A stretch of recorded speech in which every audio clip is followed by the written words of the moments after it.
Hello students, welcome to my channel. तो आज हम स्टार्ट करते हैं इंडियन इकोनॉमी का एक और नया चैप्टर है इंफ्रास्ट्रक्चर। तो चलते हैं अपने चैप्टर की साइड।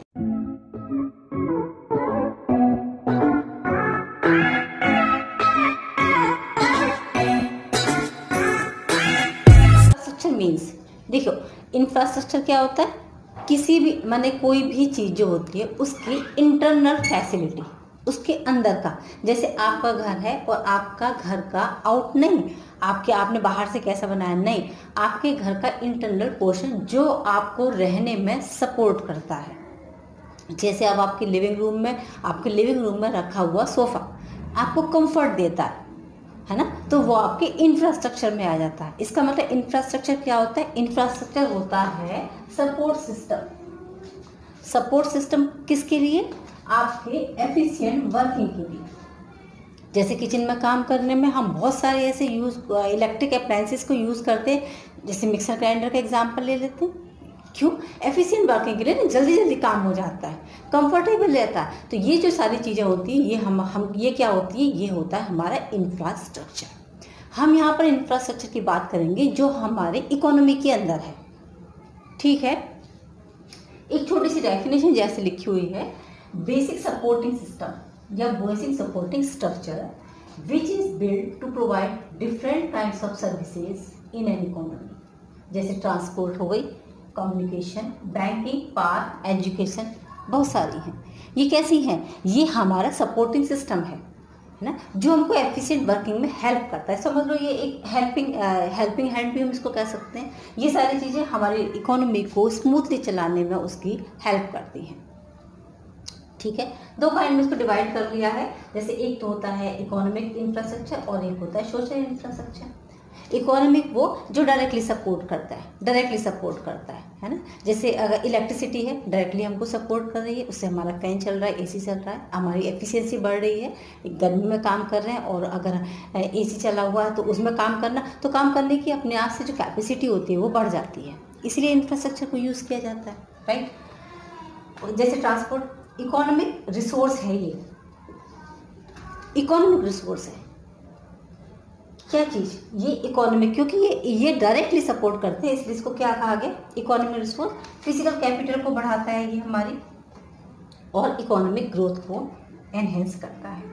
लेकिन सोशल का अगर हम आ जाते हैं तो सोशल होते हैं हमारे इनडायरेक्टली सपोर्ट करते हैं। जैसे हमारी हेल्थ है ना, अगर हेल्थ अच्छी है तो ये डेफिनेटली बात होती है कि हम काम बहुत अच्छा करेंगे। तो डायरेक्टली सपोर्ट नहीं कर रहा, डायरेक्टली हम सपोर्ट नहीं कर रहे, लेकिन इनडायरेक्टली सपोर्ट हो रहा है। ह्यूमन रिसोर्स है, ठीक है, ये ह्यूमन रिसोर्स है, इसलिए ह्यूमन कैपिटल इससे बढ़ती है और ह्यूमन डेवलपमेंट होता है। ये इन दोनों में बेसिक डिफरेंसेस हो जाते हैं, है ना। कि सोशल अगर इंफ्रास्ट्रक्चर हमारा अच्छा है तो डेफिनेटली ह्यूमन कैपिटल बहुत अच्छी रहेगी, और ह्यूमन कैपिटल अच्छी होगी तो ह्यूमन डेवलपमेंट भी अच्छा होगा। क्लियर इतनी बात, चलते आगे। इतनी हमने इंफ्रास्ट्रक्चर की ये डेफिनेशन पढ़ी, इससे हमको क्या क्या पता चलता है, इंफ्रास्ट्रक्चर क्या क्या चीज़ें हमको मैंने कितनी तरीके की हमको फायदे देता है। रेस प्रोडक्टिविटी, अगर हमारा इंफ्रास्ट्रक्चर अच्छा है तो 100% बात है कि प्रोडक्शन हमारा बढ़ता ही जाएगा। एम्प्लॉयमेंट भी प्रोवाइड होगा, क्योंकि बहुत सारी यहाँ पर क्या होगा, प्रोडक्शन बढ़ेगा तो इंडस्ट्रीज बढ़ेंगी तो एम्प्लॉयमेंट बढ़ रहा होगा। अट्रैक्ट एफडीआई, और जब एक इंफ्रास्ट्रक्चर किसी भी इकोनॉमी में बहुत अच्छा होता है या फिर किसी भी एक कंट्री के अंदर बहुत अच्छा होता है तो 100% वहाँ पर फॉरेन डायरेक्ट इन्वेस्टमेंट को अट्रैक्शन मिलता है और वो आकर के यहाँ पर अपना इन्वेस्टमेंट कर सकते हैं। सेंटर ऑफ आउटसोर्सिंग, अच्छे इंफ्रास्ट्रक्चर का, आपका घर बहुत सुंदर सा हो तो लोग आकर के देखना पसंद करेंगे। ऐसे आउटसोर्सिंग जो होता है उसका मेन सेंटर हो जाता है। आउटसोर्सिंग आप जानते हैं, बीएसटी आपने पढ़ा हुआ है। रेज साइज ऑफ मार्केट, आपके मार्केट का यानी कि आपकी जो इंटरनल जो मार्केट है आपके किस कंट्री की, उसका मार्केट का साइज भी बड़ा होता है। क्यों, क्योंकि आपका इंफ्रास्ट्रक्चर अच्छा है, आपके पास इतनी सारी फैसिलिटी है कि लोग वहाँ पर अट्रैक्ट हो रहे हैं तो जो अच्छा आपका सामान खरीदा या बेचा जाएगा तो मार्केट आपका बड़ा हो जाएगा। रेज इकोनॉमिक डेवलपमेंट, इतना सारा सब कुछ करने के बाद में इकोनॉमिक डेवलपमेंट तो होगा ही होगा। इन सब चीज़ों को आप इसकी इंपॉर्टेंस भी कह सकते हैं, इससे होने वाले फायदे भी कह सकते हैं, इसको मिलाकर इसकी डेफिनेशन भी तैयार कर सकते हैं। चॉइस आपकी। चलते हैं 8% ऑफ जीडीपी भाई इंडिया में कहाँ पर है, तो जीडीपी का 8% हमारे इंफ्रास्ट्रक्चर पर खर्च किया जाता है, जो बाकी कंट्री के कंपैरिजन में बहुत कम है। ठीक है, जीडीपी का परसेंटेज सिर्फ 8% इंफ्रास्ट्रक्चर में हमारी गवर्नमेंट खर्च करती है, इसे थोड़ा सा बढ़ाना होगा।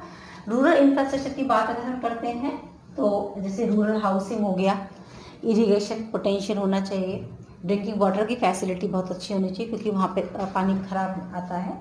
रूरल की रोड बहुत अच्छी होनी चाहिए सामान लेके आने जाने के लिए, क्योंकि कच्ची रोड होती है इसलिए। इलेक्ट्रिसिटी सप्लाई और टेलीफोनी यानी कि मोबाइल की फैसिलिटीज़। ड्रिंकिंग वाटर भारत निगम के अंतर्गत आता है, और ये जो सारी ये जो फैसिलिटीज़ है ये NSS national sample survey organisation इन सब के इंटरनल उसके अंतर्गत ये सारी चीज़ें हमारे यहाँ आती हैं। समझ गए आप मेरी बात को। इंफ्रास्ट्रक्चर यहाँ से हमारा बेसिक स्टार्ट हो जाता है। अब हम चलते हैं एक मेन इंफ्रास्ट्रक्चर की साइड, और वो है हमारी इलेक्ट्रिसिटी। इलेक्ट्रिसिटी की कंडीशन यानी कि पावर की कंडीशन इंडिया में कैसी है, चलते हैं उधर साइड पे। आप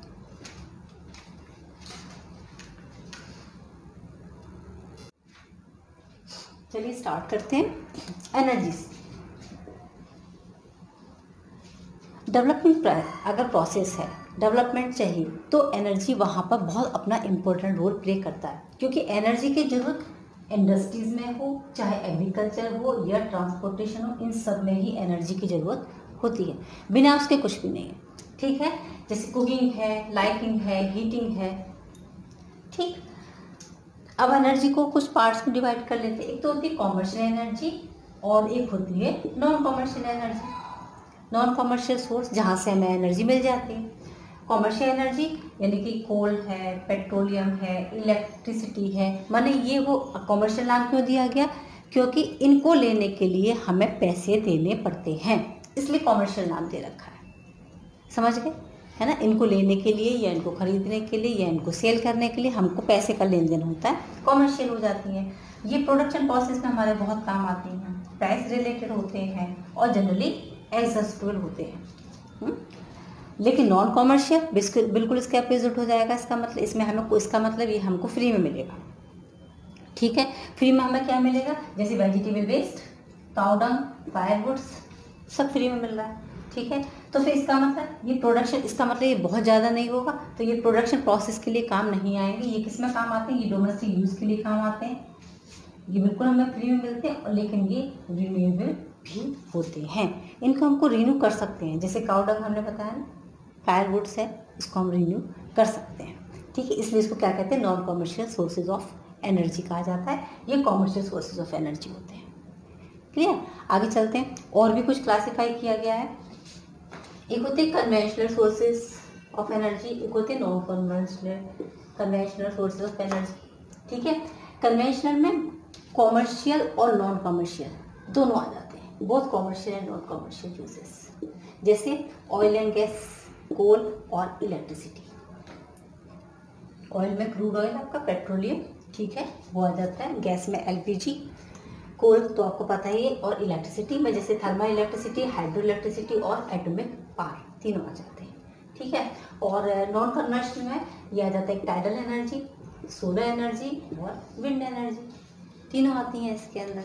अब इनका यूज़ बहुत ज़्यादा बढ़ गया, क्यों, क्योंकि ये खपत थोड़ी सी बड़ी है हमारे यहाँ, और प्लस ये कैसी है, ये इसमें ये हमको फ्री में दे रखी है, नेचर ने हमको दिया हुआ है, बस इसको हमें यूज़ करना आना चाहिए। ठीक है, अच्छा इंडिया में क्या कंडीशन है भाई, चलते हैं इंडिया में। तो सोर्सेज ऑफ एनर्जी जितनी भी हैं converted into a common unit, इसको हम कहते हैं million ton of oil equivalent, MTOE। सारी जितनी भी एनर्जी है उसको एक कॉमन यूनिट में कन्वर्ट कर दिया जाता है, उसे हम कहते हैं million ton of oil equivalent, MTOE कहा जाता है। सबसे ज़्यादा जो इंडिया में कोल कंजप्शन है इलेक्ट्रिसिटी का, या फिर जहाँ से हम आती है इतनी हमारे पास एनर्जी, वो है कोल से तकरीबन 55%, उसके बाद ऑयल 31%, नेचुरल गैस 11% और आ जाता है hydro electricity 3%। Non conventional sources होते हैं, इसका पूरा 30% कॉन्ट्रीब्यूशन है। किस में, इनमें इंडस्ट्रीज में, एग्रीकल्चर हो या ट्रांसपोर्टेशन हो। बिना एनर्जी के यहाँ पर कोई भी इंडस्ट्री नहीं चल सकती, क्योंकि अगर डेवलपमेंट चाहिए तो ये इंडस्ट्री होनी चाहिए, ये इंडस्ट्री होनी चाहिए, तो हमको एनर्जी की रिक्वायरमेंट भी होती है। क्योंकि इंफ्रास्ट्रक्चर को अगर हमको अच्छा करना है, इंफ्रास्ट्रक्चर को अगर हम बढ़ाना चाहते हैं तो ये इन सब चीज़ों पे तो ध्यान देना ही होगा। ठीक है, चलते हैं पावर या इलेक्ट्रिसिटी की साइड पे।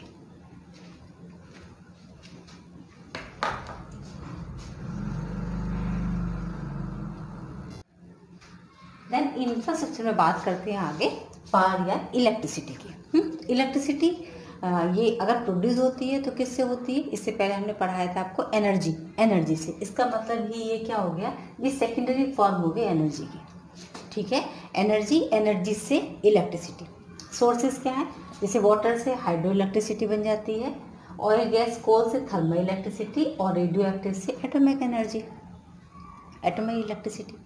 ठीक है, लेकिन इंडिया में इतना कंजप्शन होने के बाद भी इसको बहुत सारी प्रॉब्लम को फेस करना पड़ता है। कुछ प्रॉब्लम जैसे पावर स्टेशन की इनएफिशिएंसी इंस्टॉल्ड कैपेसिटी, जितनी कैपेसिटी होनी चाहिए है ना, उतनी कैपेसिटी के साथ काम नहीं होता है, इनएफिशिएंसी है। राइट, चलते हैं आगे। अंडर यूटिलाइजेशन ऑफ कैपेसिटी का अंडर यूटिलाइजेशन माने हो सकती है, बहुत सारा है लेकिन हम नहीं करना चाहते, हम नहीं कर पाते उसको, उतना अंडर यूटिलाइजेशन हो रहा है उसका। और losses incurred by SEB state electricity board, उसमें बहुत सारे उसको लॉस होते हैं। लॉस क्यों होते हैं? हर जगह इलेक्ट्रिसिटी की सप्लाई हो रही है तो चोरी भी की जा रही है ना, फार्मर्स को कम रेंज पर दी जा रही है, या हर जगह इक्वल नहीं है। इसकी वजह से जो स्टेट बोर्ड से हैं, इलेक्ट्रिसिटी बोर्ड, उसको बहुत सारा लॉस का सामना करना पड़ता है। और क्या है? Uncertain role of the private sector को दे रखा है ना, लेकिन उनका रोल जो है वो अनसर्टेन है, कहीं पर ज़्यादा कहीं पर कम, तो समझ नहीं आता ना कि रोल किसका प्ले होगा यहाँ पर, बस उसकी वजह से प्रॉब्लम आ जाती है। और क्या आती है? पब्लिक अनरेस्ट, पब्लिक को कोई मतलब नहीं है भाई, उनको मिल रहा है तो वो वेस्ट भी खूब कर रहे हैं उस हिसाब से। ठीक है, पब्लिक अनरेस्ट है। Shortage of the raw material proper नहीं है, जैसे कोल है, कोल से बनती है तो ये कोल की सप्लाई प्रॉपर नहीं हो पाती है, जब सप्लाई प्रॉपर नहीं होगी तो बनेगी नहीं। Unable to cover up the transmission and distribution losses, जितना भी ये ट्रांसमिशन और डिस्ट्रीब्यूशन में जो लॉसेस होते हैं उसको ये पूरी तरीके से अभी कवर अप नहीं कर पाते हैं, क्योंकि लॉसेस बहुत ज़्यादा हो जाते हैं। जब लॉसेस बहुत ज़्यादा हो जाते हैं तो हम उसे कहाँ तक कोप अप कर पाएंगे।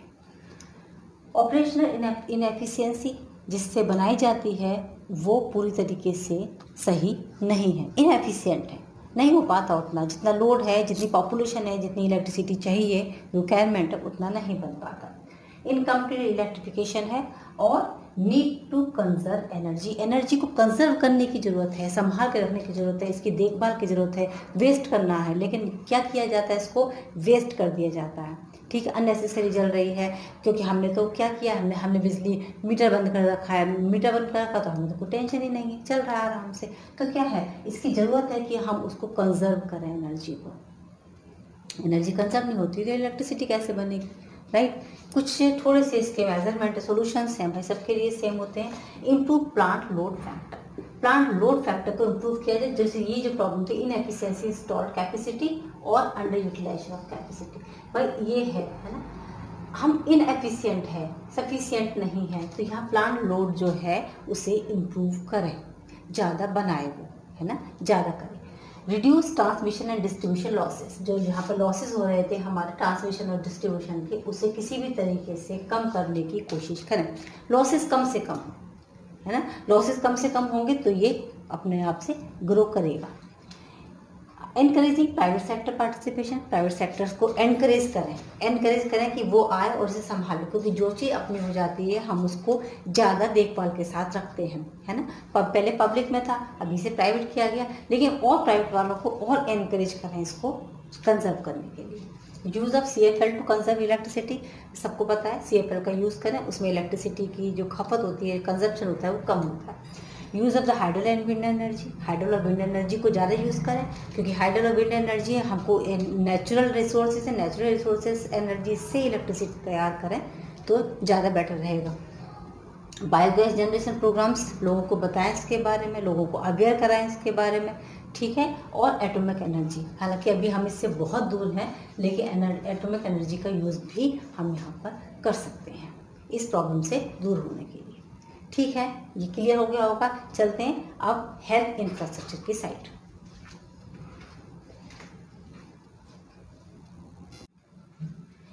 तो इंफ्रास्ट्रक्चर में लास्ट में आ जाते हैं हम अपनी हेल्थ केयर पे। ठीक है, हेल्थ केयर सबसे ज़्यादा जरूरी क्यों? क्योंकि related to the overall development. भाई सारा डेवलपमेंट तो इसी पे डिपेंड है। अगर हम हेल्दी होंगे तो डेवलपमेंट भी उसी हिसाब से होगा, काम भी हम उसी हिसाब से करेंगे, राइट?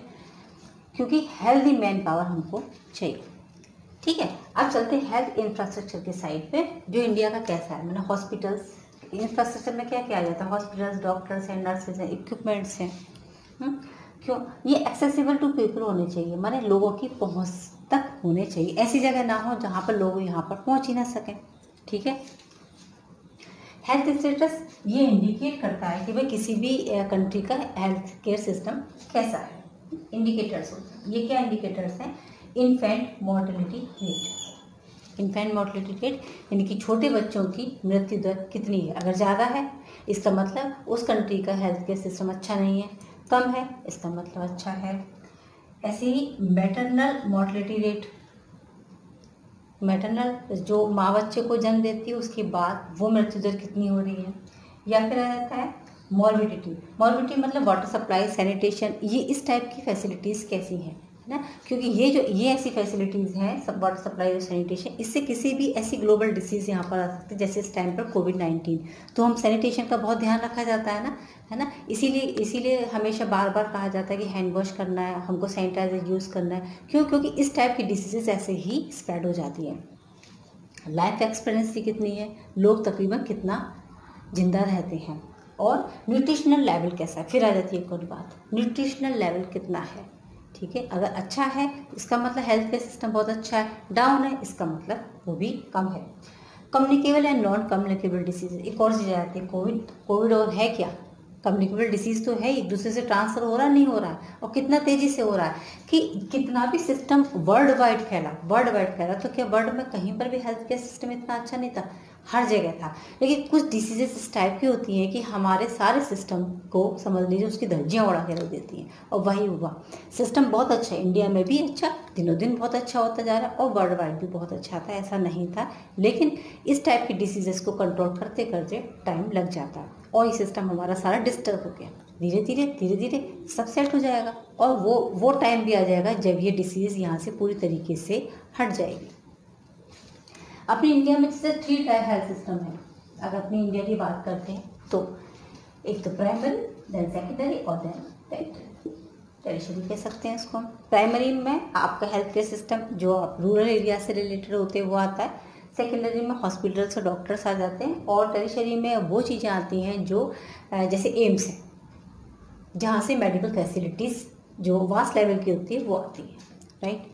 और चलते हैं एक हमारा ISM, इसमें आयुर्वेद, योगा, यूनानी, सिद्धा, और इसको कहते हैं होम्योपैथी, आयुष कहते हैं, इंडियन सिस्टम ऑफ मेडिसिन। ठीक है, अच्छा क्या इसमें कुछ प्रॉब्लम्स नहीं आती? 100% प्रॉब्लम्स आती हैं भाई, बहुत सारी प्रॉब्लम है। जैसे high GBD, global burden of disease, जैसे इस टाइम पे हो गया है, ग्लोबल बर्डन ऑफ डिसीज है। तो जितना भी हमने अगर कितना भी गवर्नमेंट ने अगर कोशिश भी की है, वो सारा भी सिस्टम यहाँ पर बेकार हो गया। हालांकि आपको पता होगा कि कोविड-19 के टाइम पे गवर्नमेंट ने किसी भी तरीके की कोई भी मतलब हम कह सकते हैं चूक की हो वो नहीं की है। जितना उनसे ज़्यादा से ज़्यादा हो सका उतना लोगों के लिए उन्होंने उस फैसिलिटीज़ हेल्थ की लेकर के, मेडिकल की लेकर के आए हैं। ठीक है, और चलते हैं पूर्ण state of the primary health centre. हाँ, प्राइमरी हेल्थ सेंटर का थोड़ा सा स्टेटस जो होता है वो थोड़ा सा गड़बड़ रहता है, लेकिन धीरे धीरे सब सही होगा। रीजनल वाइज है, रीजन माने किसी एक रीजन में बहुत अच्छी फैसिलिटीज़ होती है तो किसी एक रीजन में फैसिलिटीज़ थोड़ी सी डाउन है।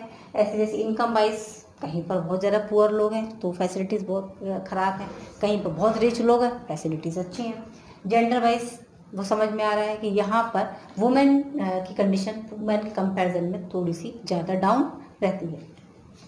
कम्युनिकेबल डिसीजेस जो इस टाइम पे हुआ कोविड-19 के टाइम पे, पुअर प्रोविजंस हैं किसके लिए? हेल्थ केयर सिस्टम के लिए बहुत ज़्यादा पुअर प्रोविज़न रखे गए थे, क्योंकि वो हेल्थ को नहीं, उनको लगता है प्रोडक्शन किया जाए, यहाँ पर देखा जाए तो हेल्थ को तो। लेकिन अब गवर्नमेंट ने हेल्थ के लिए काफ़ी कुछ किया हुआ है, और प्राइवेटाइजेशन मेन जो चीज़ आ जाती है, क्योंकि हॉस्पिटल सबने क्या किया, सबने अपने पर्सनल हॉस्पिटल बनाए, तो वो अपने पर्सनल उनके खर्चे अपने पूरे होते हैं, बहुत ज़्यादा एक्सपेंसिव होते हैं, जो एक पुअर फैमिली की पहुंच से बहुत ज़्यादा परे जाते हैं। इसीलिए तो कोविड-19 के टाइम पे गवर्नमेंट ने जो पब्लिक सेक्टर्स थे, यानी कि जो उनके खुद के गवर्नमेंट हॉस्पिटल थे, वहाँ पर फैसिलिटीज़ बहुत ज़्यादा अच्छी की, बहुत किया गवर्नमेंट ने। इतने सारे क्वारंटाइन सेंटर बनाए गए और तमाम तरह की फैसिलिटीज़, जो सबको पता है इस टाइम पे क्या हुआ। एक इतनी बड़ी डिसीज़, इतनी बड़ी एक प्रॉब्लम आई सबके सामने, उसको बहुत हद तक उन्होंने कोप अप करने की कोशिश की है। और आई थिंक बहुत जल्दी इससे हम छूट जाएंगे, इससे हमें छुटकारा मिल जाएगा। सब लगे हुए हैं कोशिश में। चैप्टर आपको यहाँ फिनिश हो जाता है और रिलेटेड चीज़ें भी, जो ये बिल्कुल करंट टॉपिक है, और आप जब आपका एग्ज़ाम हो उस टाइम पे जो करंट जितना भी रहता है वो तो सब आपको मिल जाएगा, और हम आपको अपने नोट्स भी दे देंगे, उससे रिलेटेड ही इसमें डेटास को आप लिख करके आएंगे। इसलिए हमने इसमें कोई भी डेटास नहीं दिए, क्योंकि ये डेटा डेली अपडेट होते रहते हैं, तो उस टाइम पे जो करंट आएगा उस टाइम वो हम आपको दे देंगे, आप उसको अपने पेपर में लिख करके आएंगे। ओके चिल्ड्रन, इसको रिवाइज करें। कुछ चीज़ें, ये जो आपकी इंडियन इकोनॉमी है, ये कुछ चीज़ें इसमें ऐसी जो एकदम से आपकी ऐसी हैं जो कॉमन है, जो आपको पता होनी चाहिए। ये आपको बुक में या आपको कहीं ऐसी ऐसी कोई भी जगह आपको ये सब चीज़ें नहीं मिलेंगी। ये सब कॉमन चीज़ें हैं, आपको पता होना चाहिए, और आप वो अपने तरीके से आप उसको लिख करके आ सकते हैं। Okay children, then take care, good bye.